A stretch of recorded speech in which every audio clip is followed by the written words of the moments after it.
Dirk, Yeah, you been working the chest lately? always. Because check this out right here. I got some chest action right here. We got Buford Sports Network tees, baby. They're not really for sale, but we have them. All right, Mike. It's conference championship week. It is. And you know what that means? It couldn't be better. But it could be better teams. But it couldn't be better. Could it? No. Let's find out. All right, so we're going to start over in the NFC. Yes. NFC, you have CMC, Brock Purdy, and maybe Deebo Samuel taking on Detroit, the Detroit Lions. I mean, in this one, Mike, who do you got? Dirk, do you know what the NFC Championship stands for? No fun No conference? effing chance, Detroit.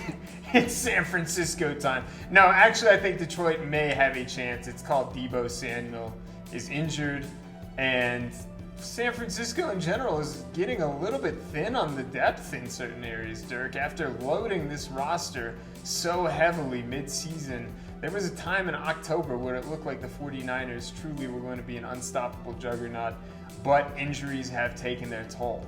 With that said, in a one-off at home, I like San Francisco putting it together in this one. I think Detroit is a very good team. I think they're positioned to get back to this same level of the conference championship a year from now, but this year is not their year. It's going to be kind of like the Kansas City Royals got to the World Series one year and had to lose it before they got back. I think that's how it is for the Lions this year. I'm going with the 49ers. Look, in this one, I think they're definitely favored. 49ers, you're coming into this matchup. It'd be tough to take anybody else, but I'm going to take Detroit in this one because I just think that they have a better coach and more complete team at this point. Not generally in the season, I just think with injuries, like you were saying, more complete, and also there's such a fire and something special going on with that team right now, and it's a lot about momentum. You had San Francisco last week struggling against a Green Bay team, and honestly, I kind of look at that as a game where it's when you get hot late in the season, that's really all you need, and Green Bay was that. They got hot, they were striking at the right time. I don't see it necessarily as something that's really like a hindrance or like a premonition of what's to come out of the 49ers just not playing to their competition. I see it more as a team that really got hot and played well against a very good team too. Look, ultimately, I think that this is going to come down to which of the two quarterbacks that are really set up as game managers will make a play and turnovers. But I'm still going to take a close game in this one. I don't see this as a very high-scoring game, quite frankly. I think you're going to see a 24-21, and it goes to Detroit in this one. And then it sets up the great quarterback debate. Regardless of who wins this, it sets up the great quarterback debate for the Super Bowl. You know, Dirk, I'll throw a counterpoint, though. The reason why I am taking San Francisco in this one, you know, historically, quarterbacks all struggle when they, face pressure. I mean, it goes without saying. You got, 300-pound guys in your face. You're not going to be able to throw the ball as accurately. But if you look at the statistics, Jared Goff has a massive drop-off in his passer rating when he's facing pressure. San Francisco still has Nick Bosa and Chase Young. I think they bring the heat in this one, and I think Goff, his run comes to an end. So that's where I'm coming from with San Francisco. Yeah, and we've put out some pretty interesting statistics about, different quarterbacks in postseason play. But how about just matchup play? Jared Goff right now is 3-6 against the 49ers in his career. Okay, not a compelling storyline there. So realistically, I still see this really as a true toss-up. But I'm still taking Detroit in this one. Let's talk about the AFC. Yeah, so going over to the AFC, Dirk, and the great storyline is, can Lamar Jackson prevent a Taylor Swift Super Bowl and the 2 weeks of coverage that will ensue?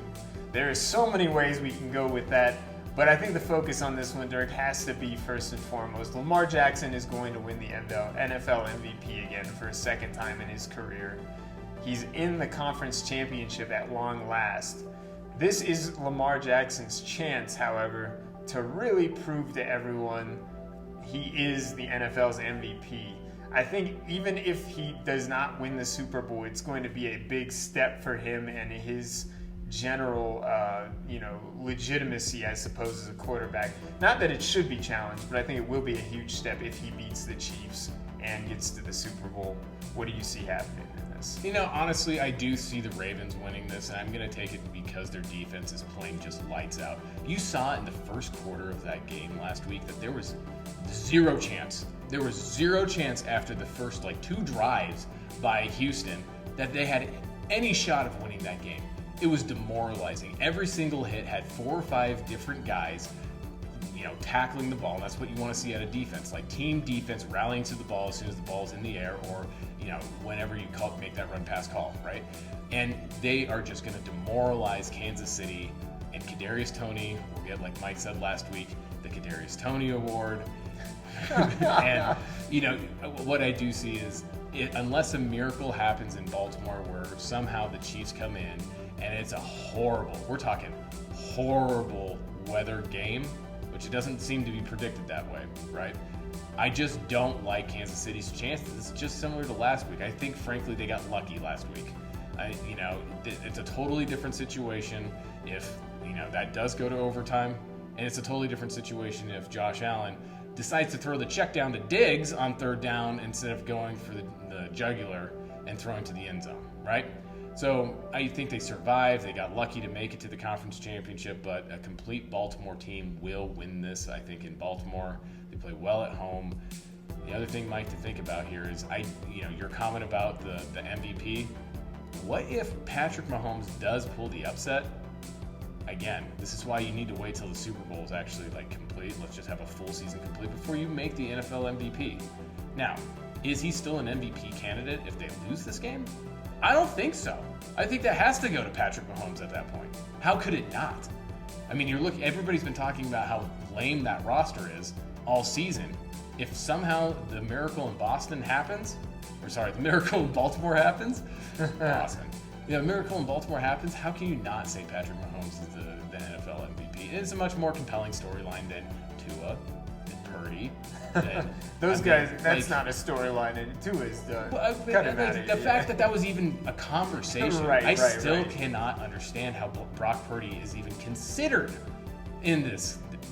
Whatever. All right. It's valid, yeah. Baltimore's winning this. It's going to set up a Baltimore versus San Francisco, or Baltimore versus Detroit Lions Super Bowl, Mike. Yeah, I think the counterpoint, Dirk, is that if there is an area where Kansas City has played very well, really for the second half of the season and certainly in the playoffs, it has been their defense. Spagnuolo has the team playing very tight defensive football. If Kansas City has a chance, it's going to be that their defense is able to bottle up Baltimore's receiving core, which isn't quite as strong as some other ones, and Lamar Jackson turns it over a couple of times. With that said, sometimes in football, the best team just wins, and I think that's what's going to happen this week. In spite of all the conspiracy theorists, in spite of everyone's greatest fears that the Chiefs are going to go to the Super Bowl and it's going to be terrible again, no, Baltimore is the best, most complete team right now, and they're playing at home. And that defense, I'll tell you what, they allowed 3 total points to the Texans. That touchdown was off a special teams touchdown. They did not sack the quarterback once. They did not get 1 turnover. They still allowed them the 3 points. And yes, Kansas City's offense has looked better in this postseason. But if you look at the Bills' defense, they were down, 4, 5, 6 starters from the beginning of the season. I mean, it was a depleted Bills team. I just think Baltimore is far and away the best team in the AFC. Would have pummeled Buffalo, and I think they get a convincing win over Kansas City in this one as